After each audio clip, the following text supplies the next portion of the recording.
জ্বালানি সংকটে পড়তে যাচ্ছে বাংলাদেশ। মধ্যপ্রাচ্যের চলমান পরিস্থিতির কারণে বাংলাদেশ সহ পৃথিবীর বিভিন্ন দেশ জ্বালানি সংকট এবং মূল্যস্ফীতির আশঙ্কা রয়েছে।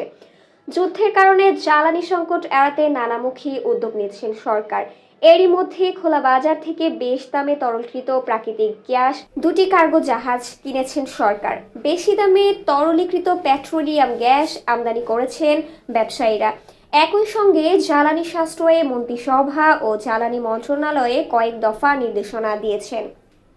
বিদ্যুৎ, জ্বালানি ও খনিজ সম্পদ মন্ত্রী ইকবাল হাসান মাহমুদ আলোকে বলেছেন, দেশে এখন জ্বালানি সংকট নেই। বৈশ্বিক পরিস্থিতি বিবেচনায় আগাম সতর্কতা নেওয়া হয়েছে।